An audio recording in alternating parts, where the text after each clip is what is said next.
Bismillahirrahmanirrahim. Assalamualaikum warahmatullahi wabarakatuh. Halo semuanya, perkenalkan nama saya Nur Aziza Zaidah Afifah.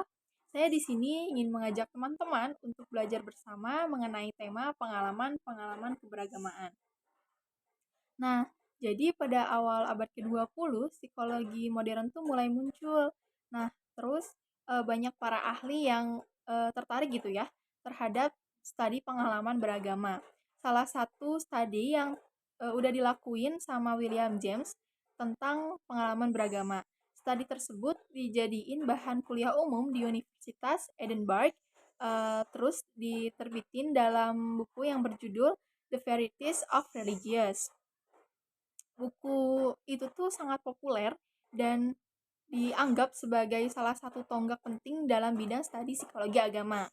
Nah, kalau menurut Glock nih, pengalaman beragama adalah pengalaman yang tentang suatu perasaan, persepsi, atau sensasi yang dialami oleh seseorang dan didefinisikan oleh suatu kelompok atau masyarakat sebagai suatu bentuk komunikasi dengan esensi ketuhanan atau dengan realitas mutlak atau otoritas transendental.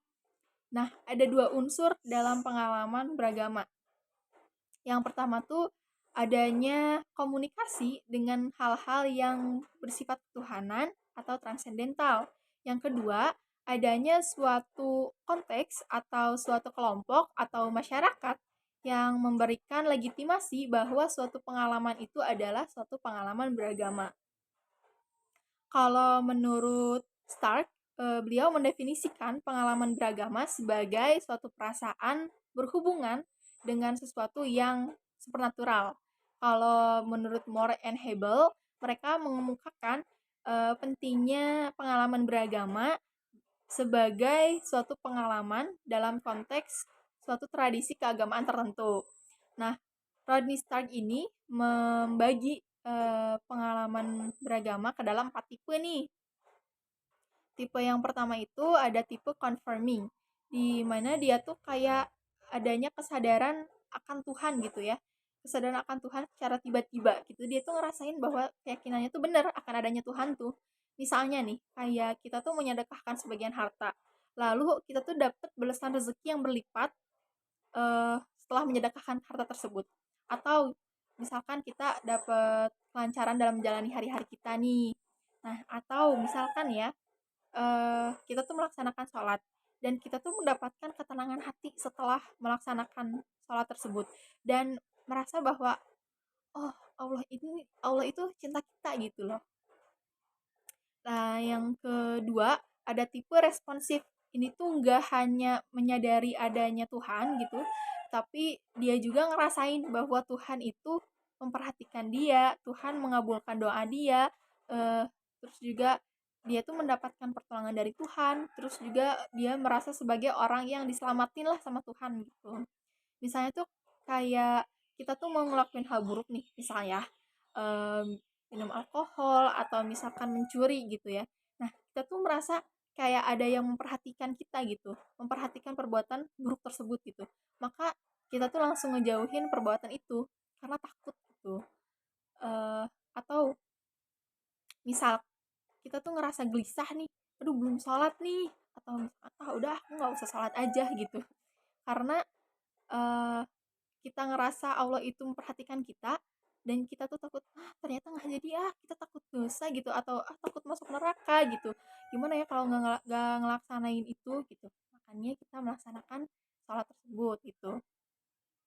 Yang ketiga ini ada tipe estetik nih, ini tuh kayak ngerasain keintiman berkomunikasi sama Tuhan gitu.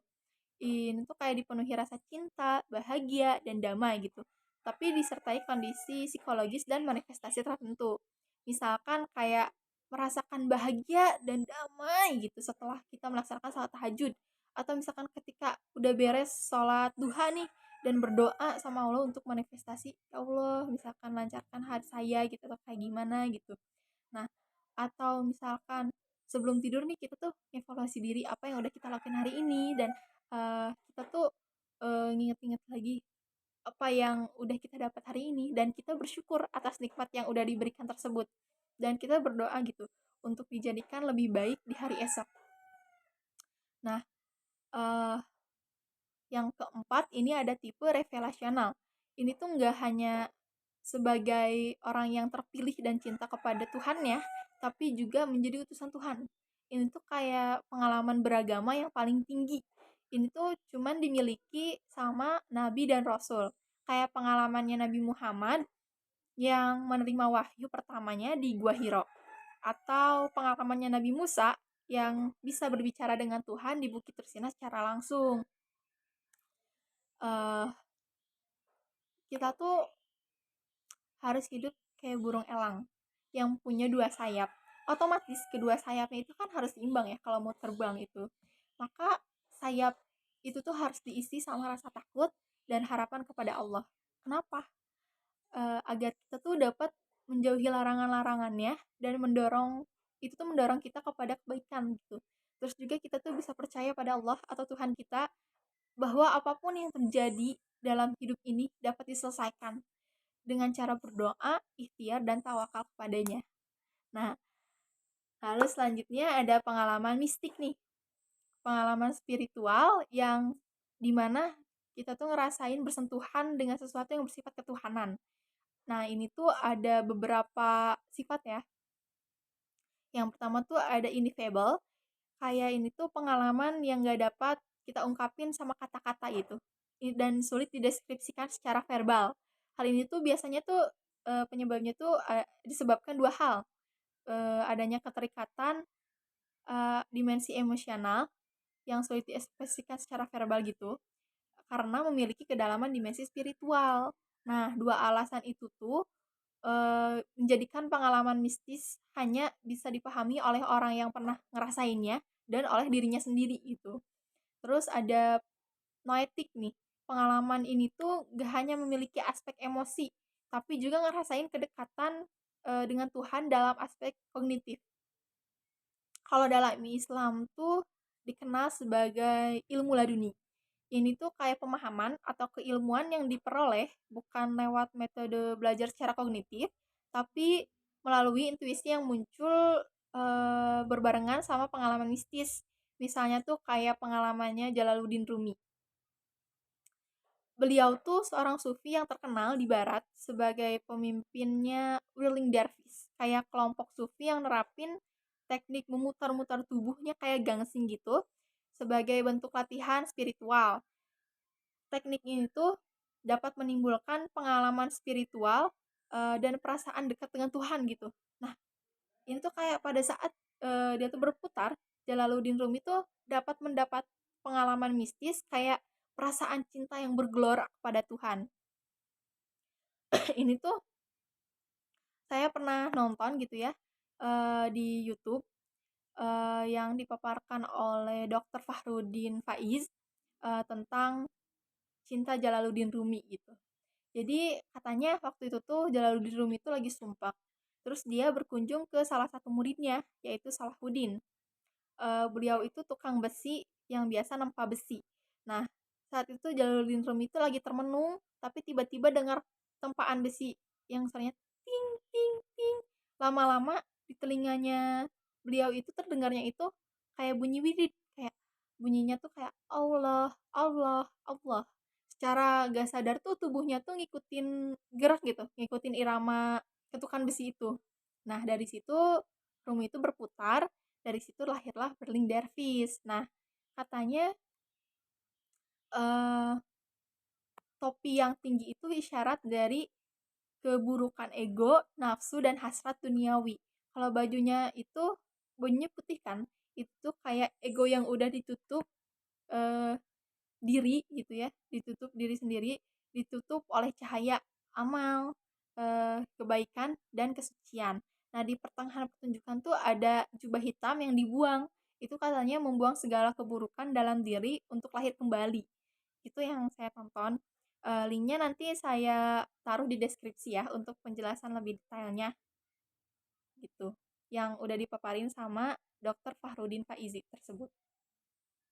Nah, selanjutnya itu ada quality of unity gitu. Kalau ini tuh kayak kualitas kesatuan dan penyatuan orang yang mendapat pengalaman mistis. Dia tuh ngerasain penyatuan dan kesatuan bahwa semua manusia yang ada di alam semesta ini tuh adalah satu gitu. Gak jarang orang merasakan kesatuan dengan Tuhan dalam pengalaman mistis, kayak pengalaman terhubung langsung dengan yang maha suci, dimana orang itu tuh ngerasain kesucian yang menimbulkan apa ya, rasa kagum dan terpesona gitu. Contohnya tuh kayak puncak pengalaman mistis Al-Halaj. Beliau tuh pernah berkata, "Ana al-haq, saya adalah kebenaran." Nah, karena pernyataan tersebut, Al-Haj itu dihukum mati karena dianggap menyalahi ajaran tauhid dan menjurus kayak menyekutukan Tuhan. Nah, yang selanjutnya tuh ada real gitu. Dia tuh merasa bahwa pengalaman yang dialaminya tuh nyata dan terjadi gitu. Pengalaman itu sering dianggap sebagai imajinasi atau khayalan, bahkan halusinasi gitu. Kayak orang yang ngalamin gangguan jiwa, psikosis. Ini tuh disebabin dalam pengalaman mistiknya itu terkadang orangnya itu masuk ke alam yang nggak bisa kita pahamin gitu, yang nggak bisa kita lihat, atau dia tuh ngelihat orang yang meninggal atau dengar suara yang bahkan nggak bisa kita dengar gitu. Nah, karena kemiripan ini eh, sama kayak orang yang ngalamin gangguan jiwa psikosis, nggak jarang ya orang yang dapat pengalaman mistis itu tuh justru dianggap gila. Namun kedua pengalaman tersebut tuh beda. Menurut Subandi yang analisis pengalaman spiritual dan pengalaman psikotik, salah satu indikatornya tuh melihat dampak pengalaman itu buat kehidupan orang yang bersangkutan atau di sekitarnya gitu. Misalnya nih, pengalaman psikotik itu biasanya sifatnya tuh destruktif. Misalnya orang itu tuh dengar suara orang yang nyuruh untuk bunuh diri gitu, atau untuk membunuh orang, sehingga dia bisa jadi ngamuk atau benar membunuh orang gitu. Nah, sementara pengalaman mistis ini tuh selalu berdampak positif gitu. Misalnya orang tersebut tuh ngerasain kedamaian, kebahagiaan, dan dia tuh merasa mendapatkan berkah. Nah, selanjutnya tuh ada dimensi ruang dan dimensi waktu. Ini tuh kayak keterlepasan dimensi ruang tuh ketika orang itu tuh ngerasa ada di alam lain gitu, berbeda dengan alam nyata di dunia ini gitu. Sementara kalau dimensi waktu tuh nunjukin pengalaman-pengalaman dia tuh kayak ada di kehidupan masa lalu, atau dia tuh dapat pemahaman tentang sesuatu yang akan terjadi di masa depan. Nah gitu. Kalau yang selanjutnya itu ada kualitas paradoksal. Kayak orang yang dapat pengalaman mistis ini tuh sering membuat pernyataan kontradiktif. Misalnya tuh ketika semakin berusaha mendekatkan diri pada Tuhan, dia tuh justru ngerasa dia lebih jauh sama Tuhan gitu. Sebaliknya, kalau misalkan orangnya tuh ngerasa dekat dengan Tuhan, sebenarnya dia tuh jauh dengan Tuhan gitu. Nah, ketika mendapatkan musibah, kita tuh malah bersyukur, dan ketika mendapatkan rezeki yang banyak, justru dia tuh ngerasa ketakutan.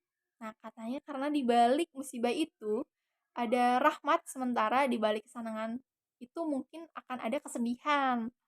Nah, selanjutnya itu ada bersifat pasif, yang eh, kayak apa yang diperolehnya itu bukan hasil dari usaha, namun itu tuh semuanya tuh rahmat dan berkah dari Tuhan gitu. Ini tuh kayak nunjukin rasa keakuan orang yang dapat pengalaman mistik itu tuh udah hilang, dan ngerasa bahwa dirinya itu gak punya kemampuan apapun tanpa pertolongan Tuhan gitu. Nah, selanjutnya tuh ada pengalaman beragama dalam zikir. Nah, kalau ini kan kita pasti pernah zikir kan kalau sebagai seorang muslim gitu ya. Atau misalkan eh, pernah ngelihat orang zikir gitu ya. Kalau dalam Islam tuh ini tuh yang kayak kita tahu gitu ya. Ketika kita zikir tuh kita tuh kayak dapat ketenangan, kita tuh ngerasa damai, dan pas saat kita gelisah, khawatir atau ketakutan, terus kita zikir nih sama Allah, dan hal tersebut tuh kayak dapat ngurangin kegundahan yang lagi kita alami. Terus akan adanya ini tuh bakalan ada kedekatan sama Allah, dan ini tuh kita tuh bisa dapat ketenangan hati yang lagi kita cari-cari gitu. Terus juga ini bisa menghilangkan rasa keakuan gitu ya, dan ini tuh akan menjadikan kita, oh iya, kita tuh nggak bisa hidup tanpa Allah gitu, kita tuh bukan apa-apa kayak gitu. Nah, kalau selanjutnya tuh ada pengalaman mendekati kematian. Ini tuh disebut pengalaman near death experience yang diteliti sama Raymond Moody. Dia tuh psikiater yang pertama kali neliti fenomena NDA tersebut gitu secara sistematis dalam bukunya tuh yang judulnya tuh Life After Life. Nah, Moody ini tuh kayak neliti 150 orang yang udah dinyatain meninggal sama dokter, tapi kemudian orang itu tuh hidup kembali.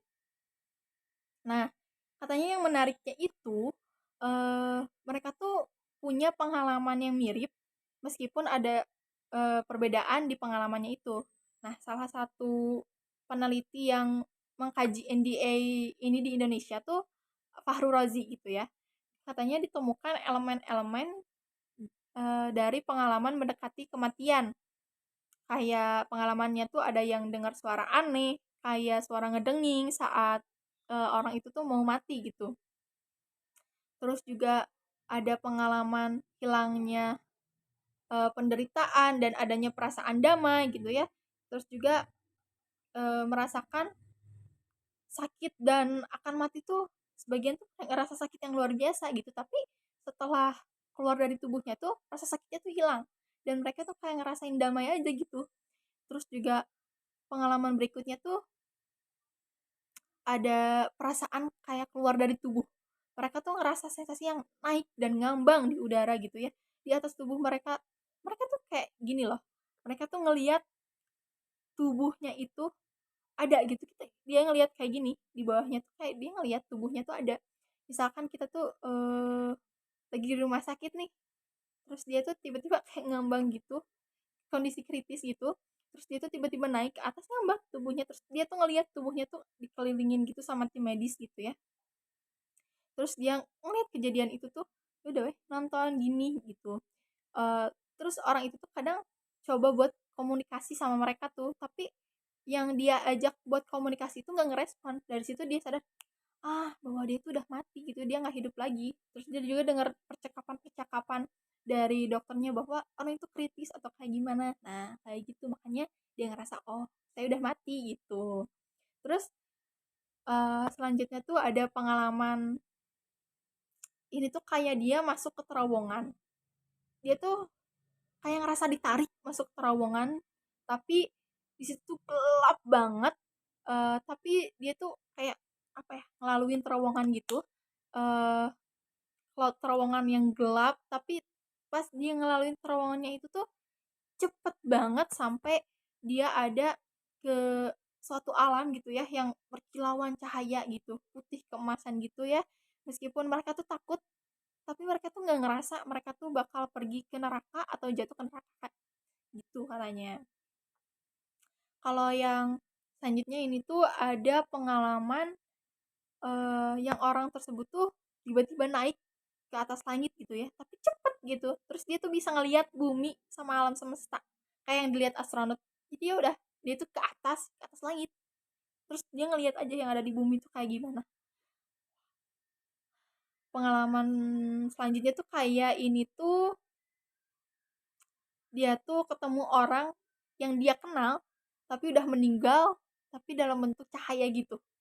Nah, mereka tuh kayak nyambut dia gitu seolah-olah selamat datang ke orang yang baru meninggal itu tuh. Mereka orang yang dia kenal tuh. Nah, selanjutnya tuh ada kayak pengalaman yang